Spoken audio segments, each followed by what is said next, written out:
Yeah, early on I got into skateboarding. So I would say around my first introduction to skateboarding was around the age of 8 years old. Mm. And again, it happened with the people that lived in my building. There was one older kid. He was like probably like 3 years older than me, which doesn't seem that much older, but when you're 8 years old and they're like 11, 12, it's like, it's a big deal. Yeah, it feels They're like a bigger. huge difference. Yeah. They're bigger kids, and then, 13, you're like, whoa, it's a whole nother level, different schools and everything. So yeah, there was one kid in my building that skate, and then down the street there was another kid that skate. He, again, same thing, like a couple years older.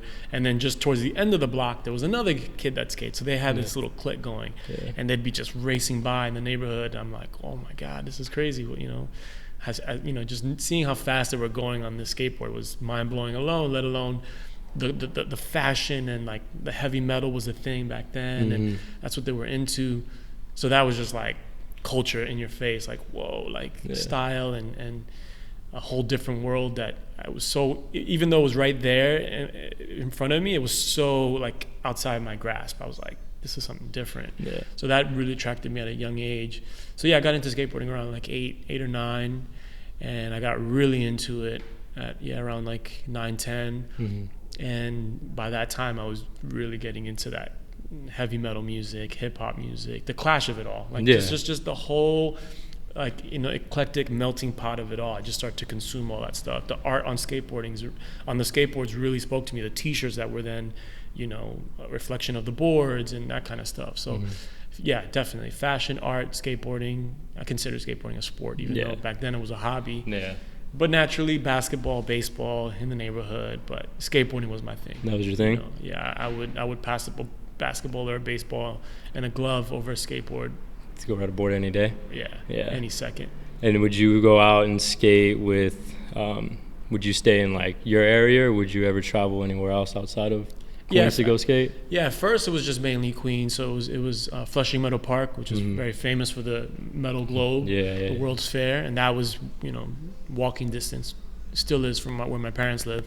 So I spent a lot of time skateboarding there in Flushing Meadow Park, and then as I got a little older, around like 12, 13, I would start venturing into the city, into New York, and that even opened up a whole nother level of diversity and exposure to different cultures, because then that was everyone that was skateboarding in the city, in Manhattan and Lower East Side and downtown. Nobody was necessarily from downtown or the city. Everyone's from like the Bronx, Manhattan, Upper West Side, Upper East Side, Harlem, Spanish Harlem, Washington Heights, or Brooklyn, and then even Connecticut, Philly, New Jersey. So everybody was just getting together here in downtown, and that was an amazing opportunity to just start networking. That's where the idea and the concept of networking came for me, and I was like, wow, this is incredible. So now